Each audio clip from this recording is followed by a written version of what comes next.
If you are curious about astrology, but you have no idea where to start, I totally get it. Astrology is complicated and it's overwhelming and it's confusing. How do you start? Where do you begin? What do you need to know? How can I even imagine learning this language and putting all of the pieces together? I got you. Do not panic. That is exactly what we are steeping into on today's episode of AstroloTea.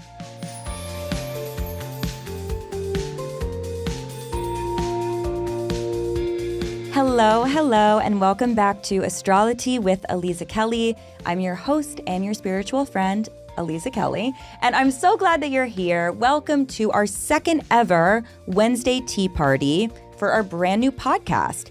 Every week, I bring you 2 new episodes. On Wednesdays, we have tea parties where we serve piping hot tea and we unpack different parts of astrology that actually shape your life. Like this week, we are talking about the 5 things you need to know about astrology so that you can get started. And then every Monday, I have your weekly brew. Yes, I do. This is where we decode the most pivotal astrological events of the week ahead. And I give you your horoscope so you always know what to expect. The theme of the week is keep on pushing. And we are feeling that. Yes, we are. A reminder that I am hosting a coven meeting in the Constellation Club, that's my virtual community, on Thursday, April 16th at 8 p.m. Eastern. Replays are available.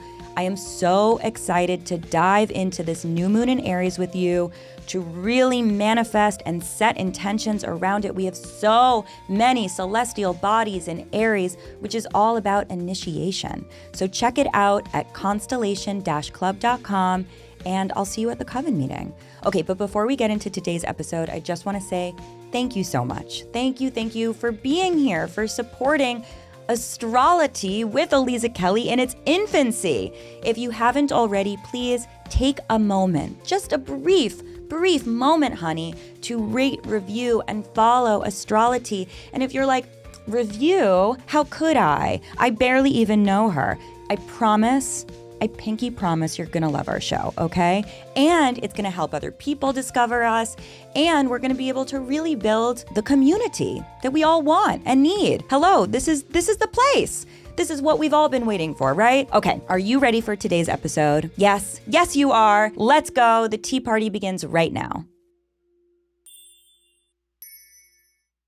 Hello, community, and welcome to today's episode of AstroloTea with Aliza Kelly. This is our Wednesday tea party, honey. In these episodes, we steep deep and talk about all of the things that you are curious about as it relates to astrology and spirituality and magic and mysticism, and you know the vibe. And today, I am going to share with you the 5 things you need to know about astrology so that you can really start cultivating and developing a practice that makes sense for you.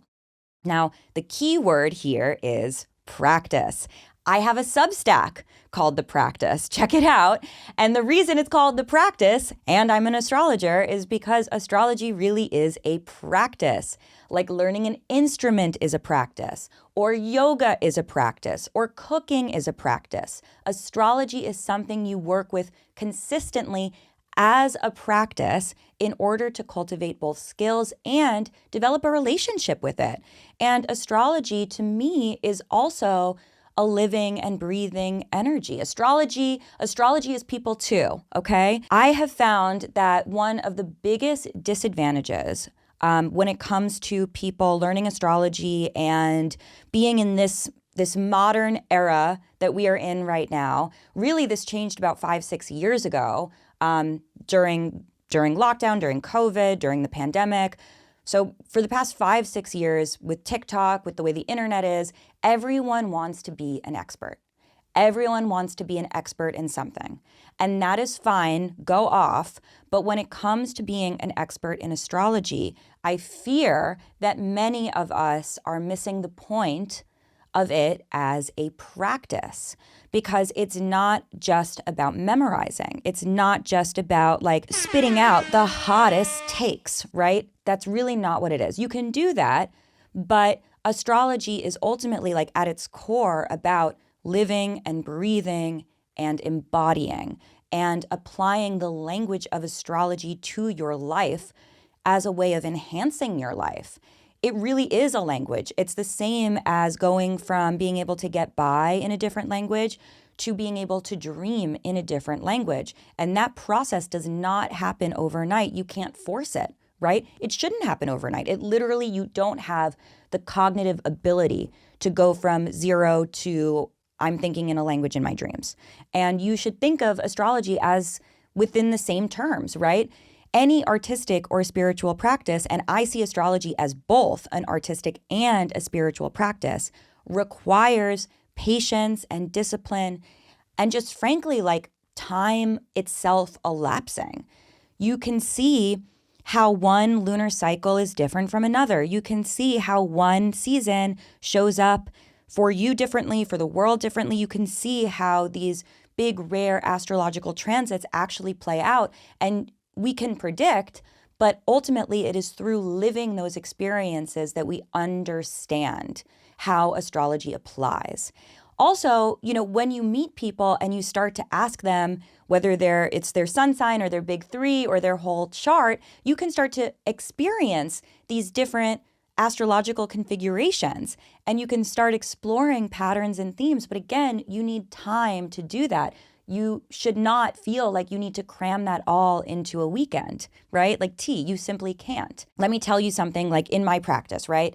I always say, my quote, I have never met a Cancer moon who doesn't want to get wild and run naked in the woods from time to time. That is not something that I read in a book. That is not something that one of my mentors told me.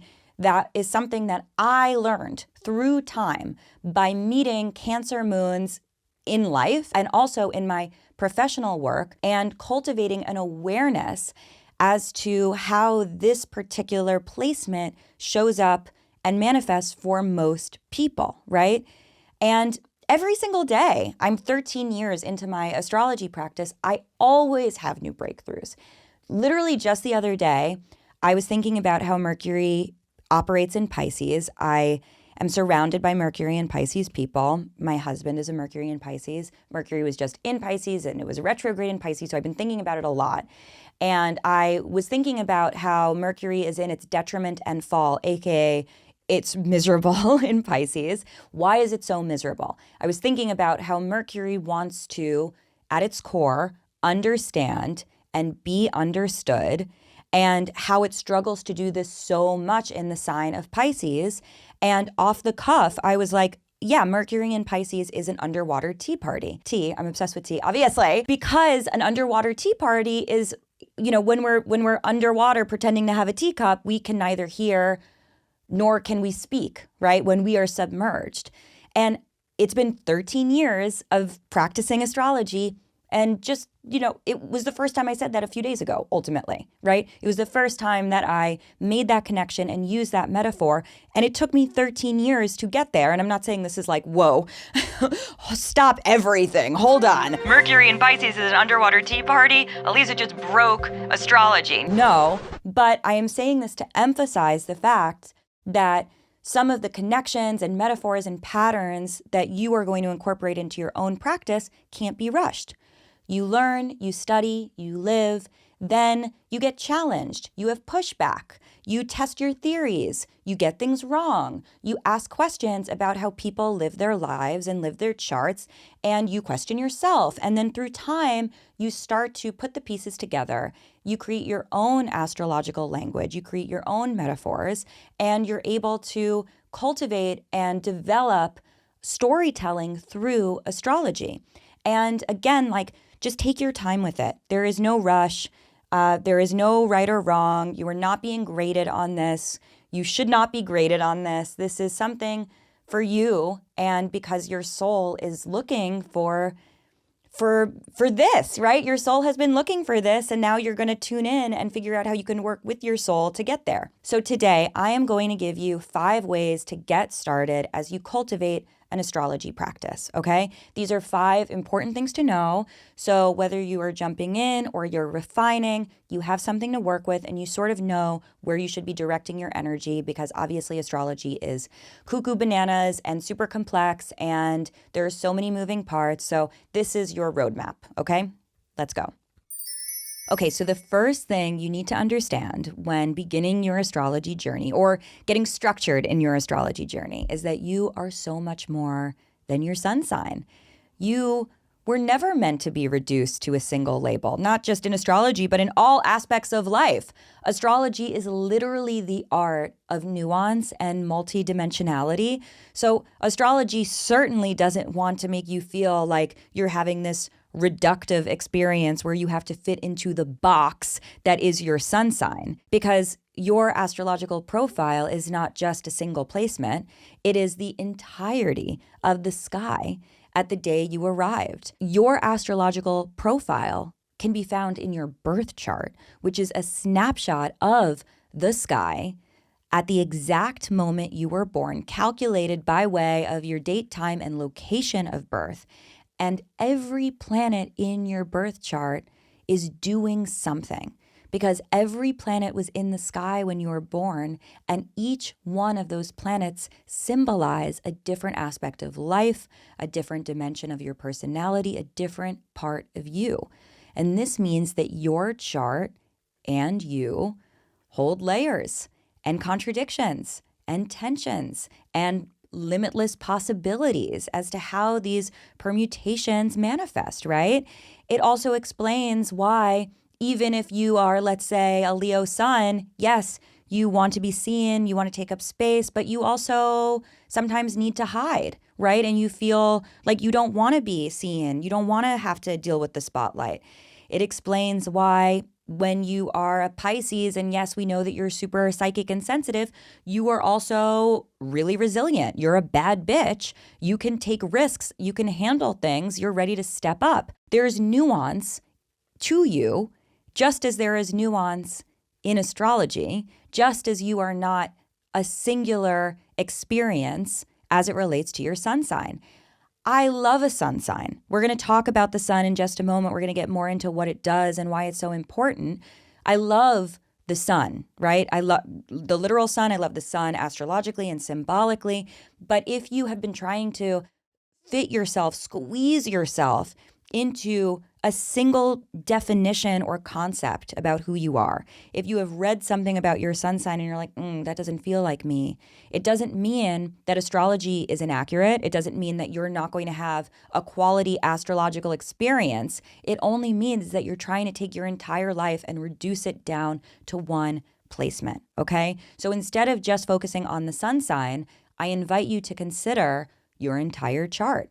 Because your entire chart has a mission, it's telling a story, it's where the depth is, it's where the magic is, it's where the energy comes to life. And we really understand that astrology is a mirror, it's a reflection of who we are, and everything that creates the nuances and the multidimensionality of us is depicted in the birth chart, but not necessarily just in that singular placement alone. Okay, so thinking of your sun in relation to the rest of your chart, well, maybe that is overwhelming and daunting too. But hold on, I got you. The next thing that you need to know to get started is your big three. And I'm sure you have heard of the big three before. It has kind of replaced people asking what their sun sign is in recent years, because it's shorthand for tell me your whole chart, tell me your whole life story. And the T is that the big three matters so much, and it actually is such a meaningful way of getting a little snapshot into who someone is, what flows, where there's tension, what the complexities are. So the big three is comprised of your sun, moon, and rising. But let's start by talking about your rising sign. Your rising sign is calculated by your exact hyper-specific date, time, and location of birth to the minute, because your rising sign creates the architecture for your entire birth chart. The rising sign actually changes degrees every 4 minutes. So even if you are a minute or two off, it may be you might switch rising signs from one to another, especially if you were born at that transition from, let's say, Scorpio to Sagittarius, right? Like ET. So it really does matter the exact time. And I understand that not everyone has the exact time, but we try to be as precise as we can be. Now, your rising sign is how you perceive the world. It is your orientation. It is your default setting. It is the way that you experience life, and then the way that life meets you in return, right? Because what we believe we become, what we perceive becomes our reality. Let me clarify right now, it is not the mask you wear in public. I despise this as a shorthand for the rising sign, T. It is not something that you put on. It is not something you put over. It is not something that you shield the rest of your chart through. It is literally your eyeballs. It is the way you see everything. It is the world through your eyes. You could even go as far as to say that it is the core of you. And if you're like, Aliza, then why do we even care about the sun sign? That's T, honey, okay? So as we just explained, the rising is super specific to the time that you were born. Not everyone knows the time they were born. Not everyone can get the deets of their arrival.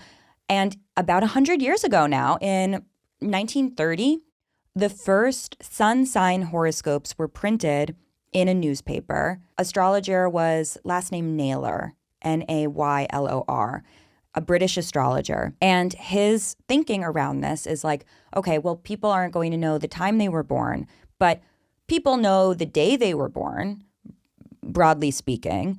So it'll be easier for these horoscopes to be printed through the sun sign rather than the rising sign, because more people are going to be able to participate them knowing where the sun was when they were born. It's not to say that sun sign horoscopes don't matter, because your sun is your exterior world. So there is a correlation between what the sun is doing, what the planets are doing, and how that affects and shows up in your external experience. But for astrologers, the rising sign is the most important launching pad of your chart. But in order to really understand it, you gotta pull the whole chart.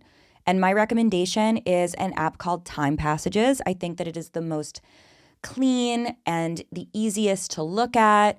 Enter in your date, time, and location of birth. It'll pull up your whole chart. And through that, you're going to see your rising sign, which is at the 9 o'clock position on the eastern horizon. And this is your mission in life. Your rising sign is your selfhood.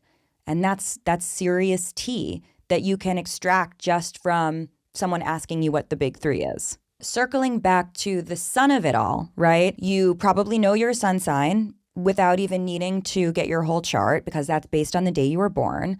Unless, of course, you were born the day that the sun changes signs, right? Like you were born on the day that the sun moves from Leo to Virgo. You may think that you're a cusp sign. You may identify as a cusp, but in technical astrology, there are actually no such thing as cusps.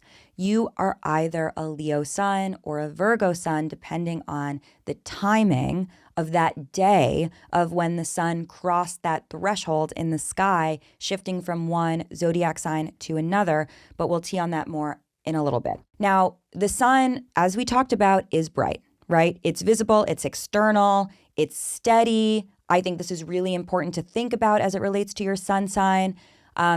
Because unless, of course, there's an eclipse, which is one of the reasons eclipses are so chaotic, we know what we're going to get when it comes to the sun, right? It's a beautiful big circle in the sky.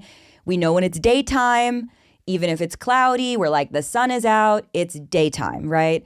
The sun is consistent. And thus, the sun, your sun sign, represents a steady piece of your identity that also stays relatively consistent throughout your life. And perhaps more importantly, and sort of like my big formula of astrology, is your sun reveals how you bring the mission of your rising sign into the world, right? Your rising sign is very conceptual. It's not even a planet, right? It's a rising. It's an arrival. Your sun is a physical celestial body the center of our solar system. And the sun in your chart is your vitality, your will, the part of your chart that shines and brings happiness and harmony into your life because you want to feel the warmth of your purpose and your mission. But the sun and the rising are always working together. They're always in conversation. So let's say, for example, you have a Virgo rising, right? Virgo, all about creating systems. Virgo rising, the mission in life is to create systems. The way that you do that externally, create systems, is by way of your sun. So let's say you have an Aries sun. You are a Virgo rising Aries sun. Aries loves to take risks.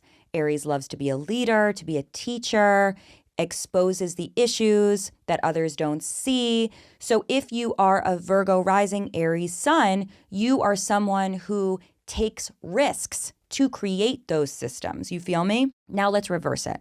Let's say you're an Aries rising with a Virgo sun.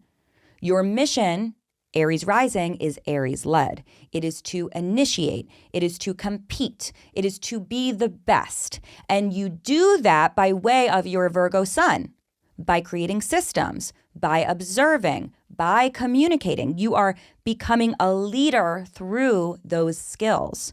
So you can see how we have the same signs, but in different placements, they express themselves differently and have different missions and points of view. Astrology is amazing, okay?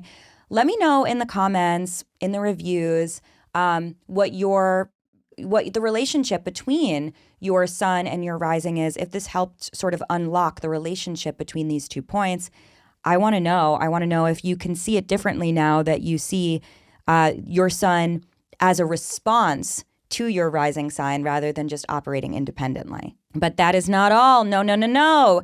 Big 3, not big 2. What's the third? It's your moon.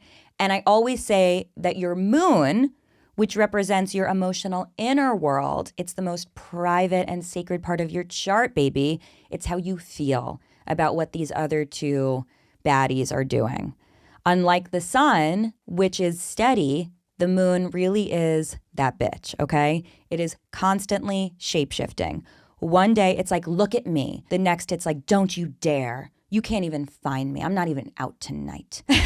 And because your moon represents your emotions, your internal landscape, it shows you the type of emotional tides that you swim through, how you feel at night when you're alone, when everything else is gone and sleeping, right? What are you thinking about when you're in bed? What nurtures you? What supports you? The moon has a very strong relation to our mother, to the way that we mother, to the mother within. It's goddess energy, but it's also complex. You know, moms are complicated. As a mom, I can tell you, moms are complicated, not always linear and straightforward, right? Moms have a lot going on.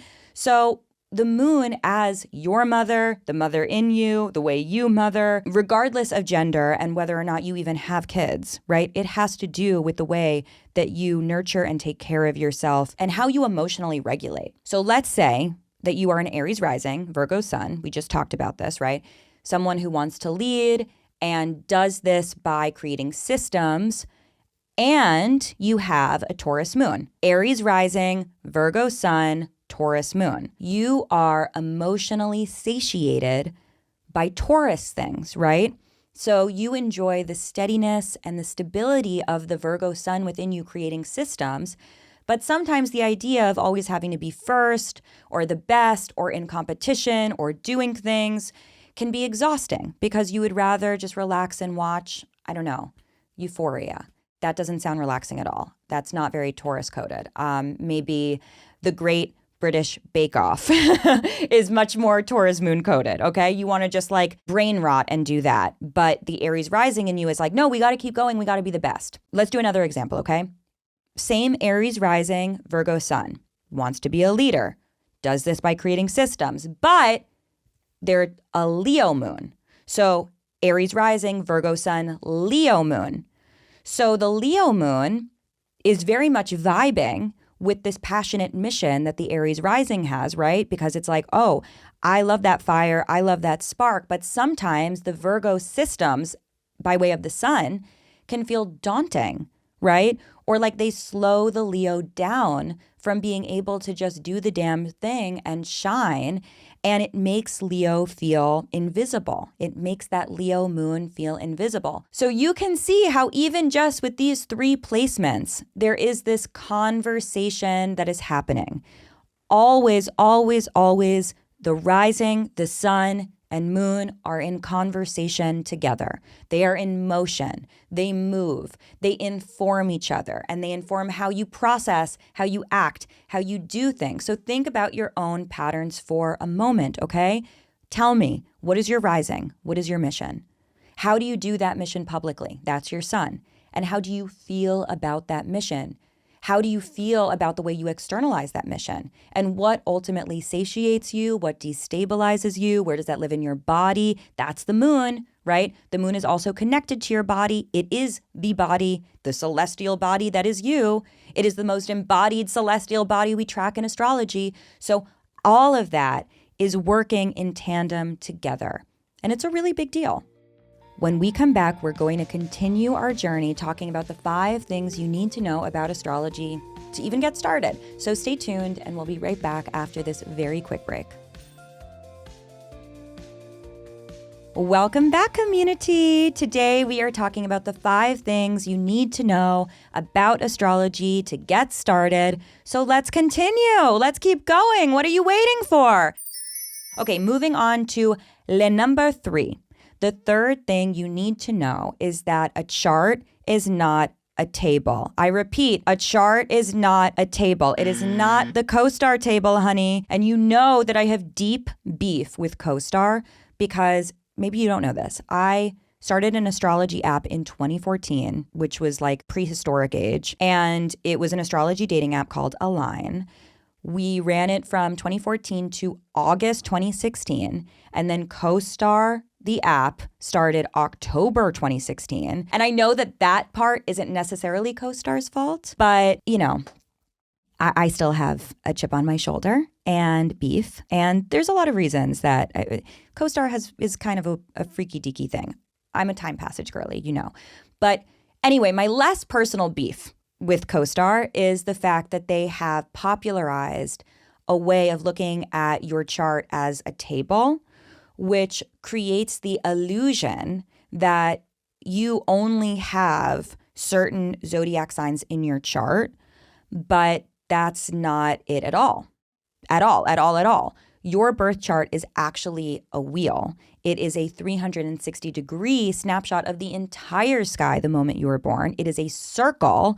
And you know what I say, every circle is a cycle and every cycle is a circle. And it literally comes from that. It comes from understanding the fact that your birth chart is a circle because it is both this imprint of what the sky looked like when you were born, but it is also in motion like a fucking clock because the planets that are moving in the sky right now are activating that whole circle and moving that cycle along, right? And because every chart is a circle, stay with me, every single zodiac sign exists within that circle. You have all of the zodiac signs in your chart, which also means if you have T with one sign in particular, if you're like, I can't stand Cancers, or I can't deal with Aquarius, that's a you issue because that sign lives within you, okay? But going even a step further, this chart, that's a circle, is divided into 12 sections. And each one of these sections is called a house. And each house represents a different theme and area of life. I'm going to go through them really quickly, okay? First house is your identity. The second house is your resources. The third house is your communication. The fourth house is your foundation. The fifth house is your creativity. The sixth house is your routines. The seventh house is your partnerships. The eighth house is your responsibilities. The ninth house is your expansion. The 10th house is your legacy. The 11th house is your contributions to the world. And the 12th house is your psyche. Honey, we did it. Obviously, that was a flex and also a house in a word. We're going to have a whole tea party on the houses, of course, but that's just to get you started, okay? Just some key phrases to work with to whet your appetite. The houses are so incredibly important because they show you where the energy of the planets express themselves in your chart, okay? So here's the formula I want you to work with. The planets are the what? The zodiac signs are the how, and the houses are the where. Okay, let's look at a few examples of this, honey, okay? Let's say you have Venus in Gemini in the 10th house. Venus is your values. Gemini is an air sign about connection. And the 10th house is legacy. So Venus expresses its values through connection as it relates to legacy and career. So maybe this person is a journalist. Maybe this person is a podcaster. Maybe this person is a speech therapist. There are infinite ways that this could play out, but the resolve is enabling us to figure out what Venus in Gemini in the 10th house is doing and how this formula can help us create a deeper understanding of this planet and its role it's playing in your or someone's life, okay? Let's do another example. You have the moon in Capricorn in your 5th house. The moon is your emotional world. Capricorn is about building long-term systems and cultivating maturity. And the 5th house is about creativity and play. So you're like, how does Capricorn live in the 5th house? Well, honey, these are the type of nuances that make astrology so juicy and just tea, right? Astrology is tea, AstroloTea. But my interpretation of this, someone with the moon in Capricorn in their 5th house, would be someone who takes their creative pursuits extremely seriously. A disciplined artist, a disciplined athlete, a disciplined entrepreneur who is emotionally satiated by their hard work. The 5th house also has to do with children. The moon also has to do with mothering. So this could also be someone who takes their role as a parent very seriously. It could even be someone who wants to work with children and takes that pursuit, maybe a child psychologist, very seriously, right? Last example, Mars, which we had just talked about last week. We talked about Mars through the signs in Sagittarius in the 2nd house, okay? Mars is the planet of action. Sagittarius is the sign associated with philosophy and learning and exploration. And the 2nd house is values and resources. So if you have Mars in Sagittarius in the 2nd house, this could be someone who is driven by their curiosities, driven by their quest for learning and for traveling and for experiencing more and more of life. So because it's in the 2nd house, that becomes this person's value. So even though maybe this person could make more money working a corporate job, someone with Mars and Sagittarius in the 2nd house may not want to. They would prefer to be a little more nimble because it gives them the opportunity to explore their whims, to give them freedom, to explore their curiosity, and that is their value. That is more important than money in the bank, right? Their ability to be free is what inspires them to act. But the fun doesn't stop there. No, baby, it does not. We keep going. The 4th thing you need to know is that the planets are constantly in conversation with each other. Yes, they are. Aspects are the connections between the planets. Technically, aspects are the angles that the planets are forming with each other. And the aspects in your chart and the aspects that are being made in your chart by the planets moving in the sky show you how there are some things that are innately easy for you and some things that are more challenging. They also reveal when we are having difficult seasons, when we are having, a difficult time and experiencing pushback in our life, and when things are flowy and fabulous and we're like, oh my God, somehow life is working out. Somehow everything is going to be okay. Somehow it's all going to be okay. So ultimately what aspects do is they show you tension and growth and also awareness of the chart, not just as lots of singular points, but as a greater story, as a greater conversation, as something that is constantly evolving, right? There are 5 major aspects in astrology. And traditionally, we consider 2 of those easy, trines and sextiles, and 2 of those hard, oppositions and squares. The 5th aspect is called the conjunction, and the conjunction is just neutral. A conjunction happens when planets meet at the same exact point in the sky, and depending on the planets involved, it can either be chaotic good or chaotic bad, but until we know, It's just chaotic neutral, okay? Now, I don't want you to get overwhelmed, right? I don't want you to get tripped up, especially on easy versus hard. I have seen people with the easiest charts live very difficult lives because these easy charts make it very challenging for someone to put themselves in positions where they have to learn new things or receive criticism or push themselves, right? I have also seen people with the hardest charts, riddled with squares and oppositions, live the most impressive and dynamic and thrilling and satisfying lives because they have the perseverance built into their chart to overcome obstacles, which is really what life is all about, right? You're not going to get away from obstacles, so you might as well learn how to work with them. Aspects are the area in the chart, in the whole configuration, that really give nuance and subtext and uniqueness to the interpretation. And it's also why two people who could have similar placements can live completely different lives, right? Let's say we have someone with a Leo sun and a Scorpio moon, and then we have someone with a Cancer sun and a Scorpio moon. Both have Scorpio moons. You would think, oh, Scorpio moon is the same in either situation. No, it's not. In the first example, there's a square that's being formed between the Leo sun and the Scorpio moon. That's a hard aspect, some pushback. In the second example, a trine being formed between the Cancer sun and the Scorpio moon, two water signs, right? So those two people with their different sun signs and same moon are going to have different lunar experiences.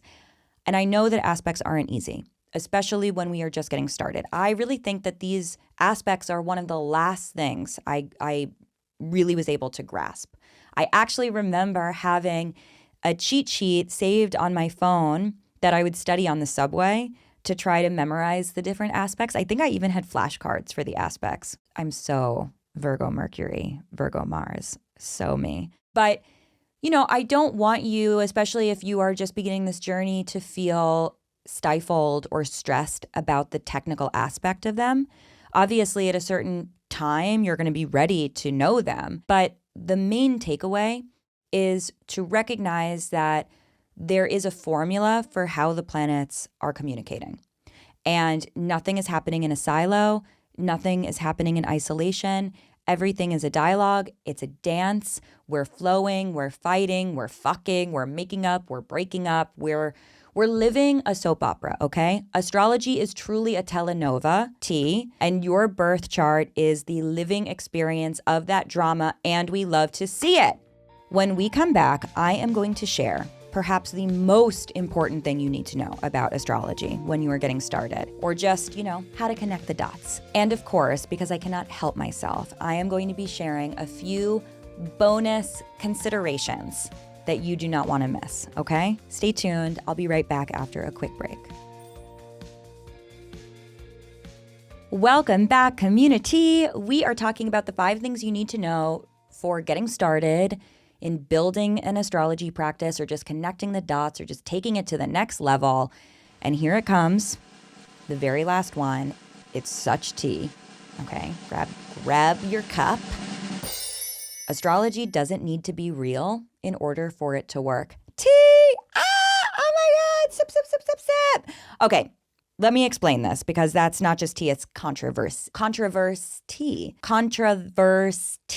Yes, it is. So this call out is really for anyone out there, any listeners, any viewers, any friends of AstroloTea who feel like the biggest barrier to entry for them is having conversations with skeptics. And just so you know, if you're listening to this audio only, I'm putting conversations and skeptics in air quotes because j'adore critical thinkers. I adore people who don't just accept things blindly. I love deep thinkers. I love people who want to philosophize and dive into the nuts and bolts of how spiritual systems work. But the conversations with skeptics that I am referring to are not people who are curious.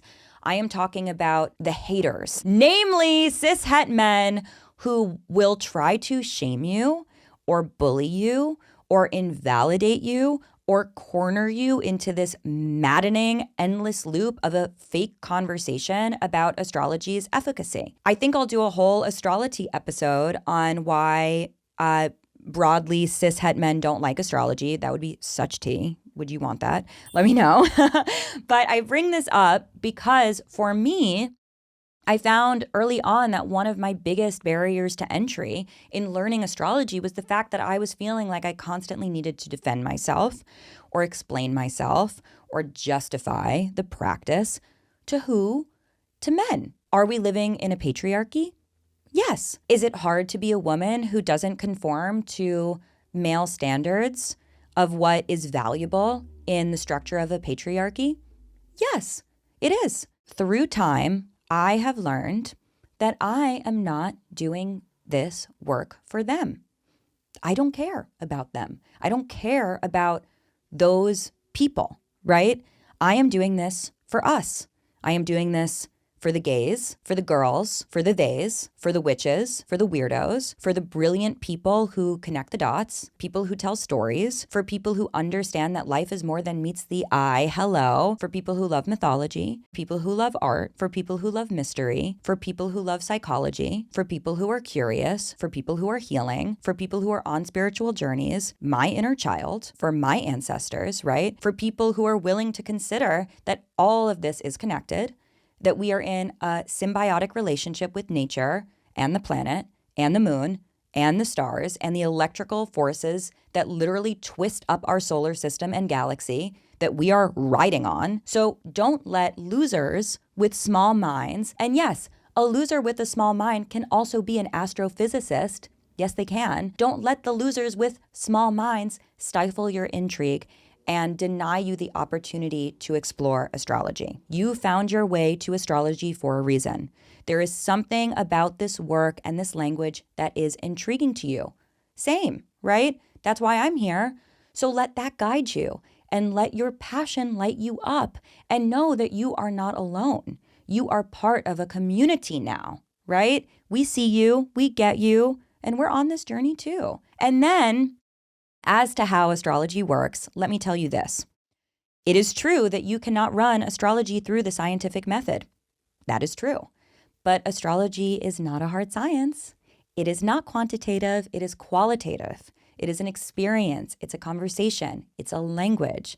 And I always say that I know that astrology works because if you go to the most boring dinner party of all time and you bring up astrology, suddenly everyone lights up, everyone's talking about their signs, everyone's teeing, right? I also know astrology works because I have looked at thousands of charts in my practice, and the relationship between what is in the chart and what that person is experiencing is undeniable. It's indisputable. The personality, the timing, the circumstances, it's wild. And I also know astrology works because I know it changes our lives. I know that it is an immensely powerful tool for self-discovery and healing and compassion. And don't you forget that not even 100 years ago, psychology itself was considered quackery. It was considered a pseudoscience. The patriarchy obviously does not want us to look inward, obviously. You don't need to be an astrologer to know that, but we do. We do look inward, and we will keep looking at astrology. So in a way, astrology itself is the art of a defiance. Woo! She is worked up. Give me a moment while I fan myself with what? The AstroloTea cue card? Yes, the AstroloTea cue card. I got 100 of these printed, and I can't wait to bust these babies out in our future eps. Okay? All right. So speaking of all of the things that I cannot resist, here are a few other bonus points to keep in mind as you saddle up for your astrology journey. Number one, you do not need to memorize everything. Don't worry about trying to cram it all into that beautiful brain of yours, right? What matters right now is recognizing patterns and understanding how things connect through time. Number two, your chart, every chart, describes tendencies and potentials, but it never removes your ability to choose how you engage with them. AKA, yes, honey, you still have free will. You still have autonomy. you still have choice. Number 3, don't be afraid to make mistakes and get things wrong. Astrology is, of course, technical, but it is also interpretive. As a practice, try to divorce the concept of right and wrong, good or bad. I also want to do a whole fucking episode on this, right? Astrology is not about labeling something as positive or negative. It's about understanding one component of life through all of its sides and angles. It's like prismatic, right? So we can see the nuances and the dimensionality of life. So don't worry, you're not being graded, right? You're literally just here to vibe. That's the point. That's it. What do you think about today's episode? What resonated? What did you learn? What breakthroughs did you have? Tell me in your reviews, in the comments, and of course, tell your friends about AstroloTea with Aliza Kelly. We want them here. We want them. They are welcome to join. We have more than enough tea for everyone. Spreading the word makes such a difference. It really helps build out our community. I'll be back on Monday with your weekly brew. Obviously, that's going to include your horoscope, and join me on Wednesday for another piping hot cup for a tea party. Make sure you tune in Mondays and Wednesdays for all new episodes of AstroloTea with Aliza Kelly on Spotify, Apple, YouTube, wherever you get your podcasts, and I will see you then. Bye.